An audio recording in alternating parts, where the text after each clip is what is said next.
Okay, so let's talk about galleries, also known as user-generated content.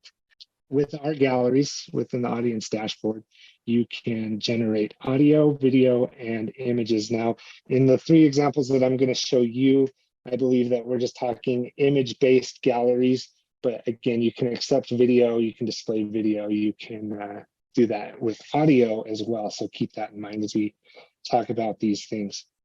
So I went through our system and looked at a couple of current galleries that are running at the moment. And I found this really great one by a radio station in Florida.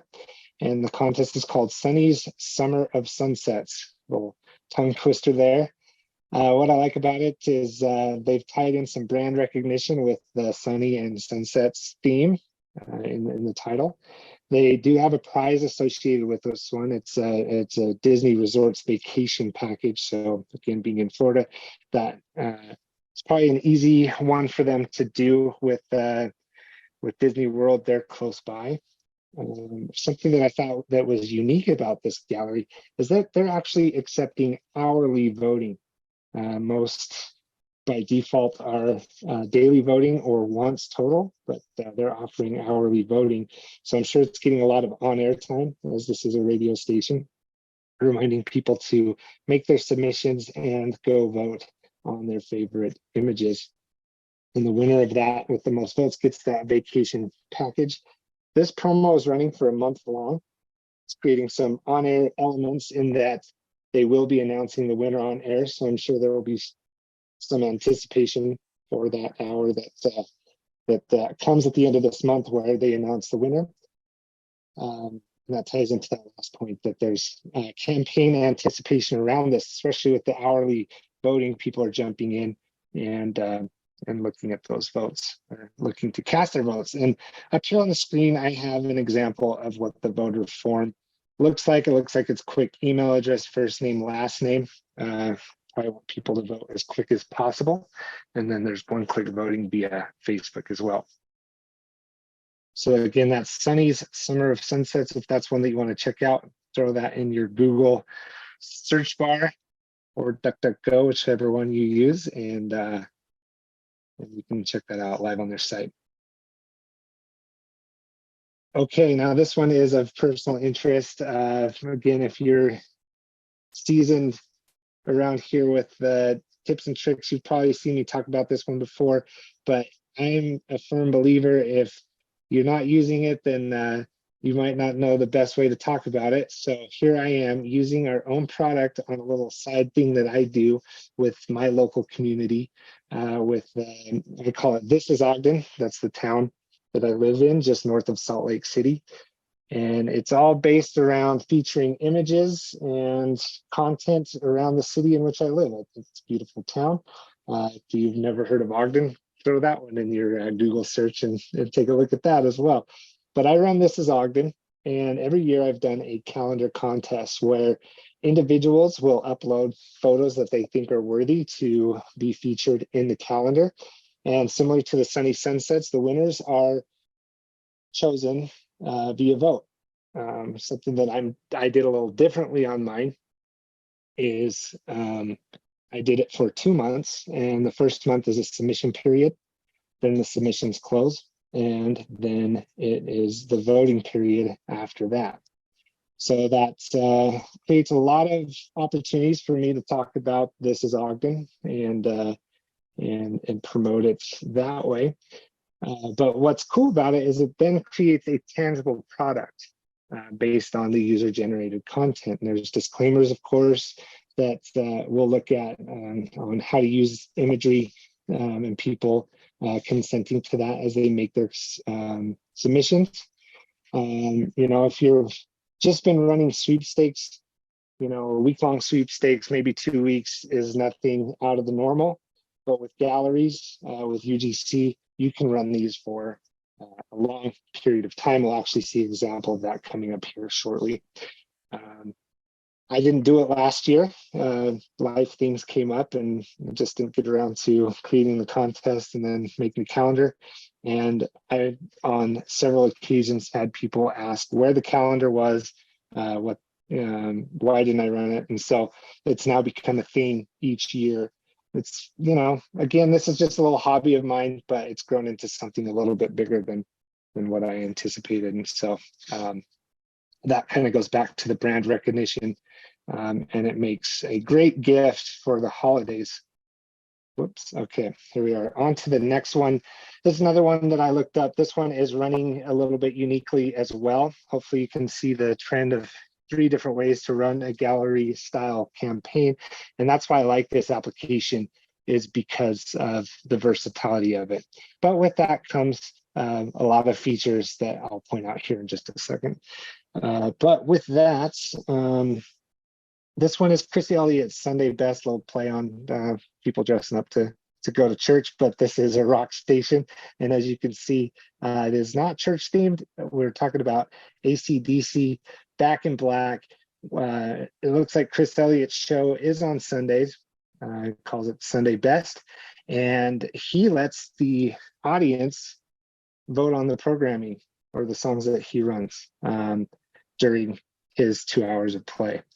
So it looks like this week, looks like Back in Black is the winner with 40% of the votes. And you'll notice, if you can see on the screen, it might be small for some of you, but if you look at the images, he's running it percentage-based results. So on my calendar contest and on the Sunny Sunsets, that was the voter count, but he's running Chris Elliott is running percentage-based voting. So it's, you don't see the totals, but you see which percentages each image got.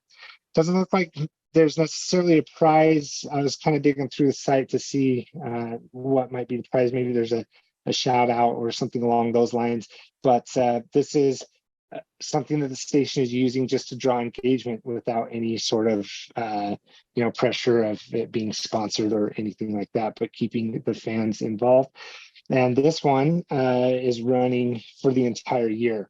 And the way that it's ran is he actually just opens it up on Sundays and people vote, and then it closes. So if you go looking for this one, it's not open right now if you Google it, but I'm sure it's something that he announces on air and generates those votes. So again, this one is throwing a bunch of albums up, allowing people to vote. So hopefully that gives you an idea of some of the different galleries that you can run. Again, keep in mind, you can do video, you can do audio. Some of my favorite galleries that I've seen are video galleries where it's like a football play of the week by a high school football team, where users, or maybe the sports guy at a station, uploads their favorite plays and lets the users vote on which ones get featured.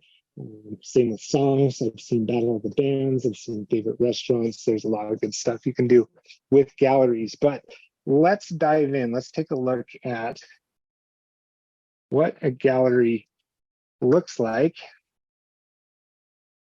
And I'm just switching over to the dashboard. And here we go. So I'm in the setup of the calendar contest that I mentioned. And so we'll just kind of go through it top down, some of the ideas that I use. Hopefully this can inspire you to use some of the more advanced features on a gallery as well, because that's what we like to do on Tips and Tricks. Of course, you're all familiar with the title, the prize. I did adjust the start and end times just so I could display a live version of it. This ended in March, but I did extend it to today so you can see a live version. With galleries, you can tag it. So if I wanted to, I could tag this calendar contest. And now I have that tag. What's cool about our tagging system is you can tag contests and campaigns retroactively. So in user base, I could then say, search for all contests tagged calendar contest, and it's going to pull it up. So it doesn't matter that this is a past contest. So if you're not utilizing tags, I would suggest that you do so. It makes organization a lot easier and owning your data a lot easier. You can get a notification email every time somebody submits. That's a good thing to do, especially because if you want to get the submission approved as quick as possible, it's nice to be notified there. These are all settings that you might be familiar with already. But jumping into how the entry form is laid out, what I did is I had our main primary media connected to a device upload, as well as the opportunity to submit a photo via Instagram. Now, in order for our system to see something on Instagram, it has to have the hashtag applied to it. If somebody just went and hashtagged a photo, this is Ogden, it's not going to appear automatically in this gallery. But if I'm entering this contest and I know that I already have a photo tagged with this is Ogden, or if I've seen somewhere in the gallery that photos tagged with this is Ogden can be submitted, I could actually go back and tag the photo that I wanted to use from Instagram and submit that. But the hashtag for that would be this is Ogden, but of course you can always upload an image as well. And that's saying something where you're might be taking the galleries to print or displaying in a high-res format. I'd say that uploading the image is probably the better way to go. Then you're not dealing with compression from Instagram. But where some of my branding is around Instagram and featuring hashtags, I decided to use it that way. So that's how I'm accepting my submissions. But as you can see, we can pull images, video, audio, and so forth. Also wanted to make sure that the photos were actually taken in the Ogden area, and as part of the calendar, it's a nice little blurb of what inspired the photographer to take the photo. And that's a nice thing to see all month long as people are looking at that image. Now, for me, it was easy to, or for me, I wanted to make it easy to know which month the photo was taken in. In Utah, we are blessed with all 4 seasons, but sometimes March looks like February and July looks like August, so it's hard to know which ones to feature. And so I did a drop down of all the months and then also the seasons as well. That way, if they just selected winter, then I could use it for November, December, January, February. Yeah, winters are along here. Then, of course, we have the disclaimer that by submitting this photo, you grant this is Ogden the right to use, publish, and produce. So that's important. You can use this for email opt-ins for either you or your sponsors, but having the checkbox there is great on the submission form. Then, of course, we have our voting options. I'm trying not to turn this into a training for gallery, more so just pointing out some of those advanced features. But just to keep in mind, you have an overall schedule, then you have the voting start and end times, but you also have your submission times, and that's found under the layout editor, which we can take a look at that in just a second. So as you can see, the voting start and end times happened at the end of February. And as far as voting goes, I kept it simple with full name, email, and that was it. We can add some custom fields, opt-in check boxes for the voters as well. And I had my votes once per day, and I had it show amounts. But what I wanted to show you here is we have a little checkbox that says show votes after voting in. So I kept the gallery live, even though you couldn't submit or couldn't vote any longer, but people could still see the amount of votes each photo got. If you want to make it a little bit more secure, you can require an email confirmation for somebody who is voting. With that checked, it will send me an email before my vote goes through. I get a confirmation code, bring it back, and then my vote counts. I only have to do that the first time I vote. If I come back daily, it's not going to ask me every time. Now, with that turned on, there might be some troubleshooting that you have to make with or some extra support with voters. And they say, hey, I'm not getting my code. You can actually ask what email they're voting with and find that code for them. So that's what the find someone's code option is on Gallery. Now, with the layout editor, it opens up a lot of different formatting options, but this is where you're going to show an entry submission button, and that's where you can schedule it as well. So you can see our schedule right there on the screen. You can change the button. If you want to redirect that voting button, so this little blue add submission button that you see right here in the middle of your screen, you can actually redirect that to a custom URL. So let's say you have a page that you want your form to live on its own. that's just a form submission, you can actually redirect to that link and generate web traffic throughout your site as people bounce around the submission form, the voting form. But with this system, with this source, it's pulling in the form, and then it'll open up with a pop-up right on the screen that allows you to make your submissions as contained right within the gallery. And of course, you can adjust your thumbnail sizes and so forth. You can also turn on and off the search bar as well. All right, so something unique that I did with mine, let me jump out of full screen here and jump over to the calendar. So this is what my live page looks like. So this was after I had announced the results. So this one won for January. Then I could skip through to February. So as you can see, each month is its own category as we toggle through those. Well, if you have over 100 submissions and they've all been approved, then how do you make that work? This is one of my favorite features of Gallery. So in the approved section, you have this toggle to turn on matchups. And when you do, then you're given the opportunity to add a matchup. So think of it as add a category.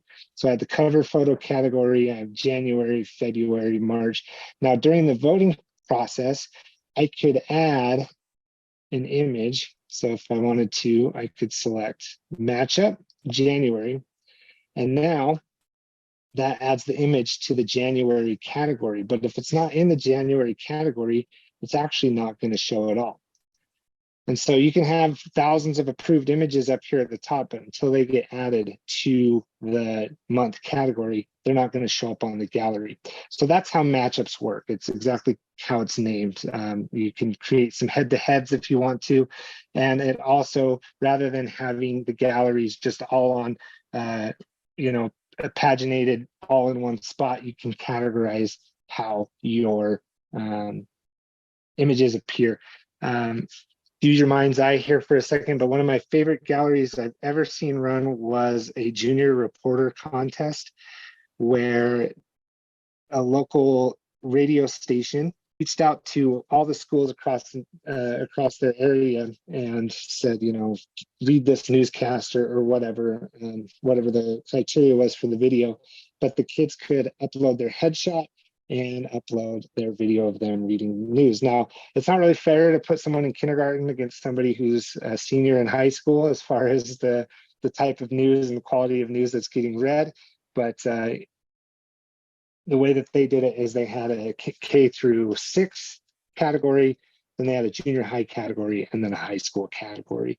And each one of those categories could win the prize of being a junior reporter. They were featured on air. I believe they won cash for their school in their little news programs there. And they utilized categories perfectly with that. So again, kind of had to use your imagination on that one, as it just came to me as I was going through this. But yeah, I mean, hopefully you got some insights on how to run a gallery. The last thing that I want to tell you is you can connect a contest form to a gallery.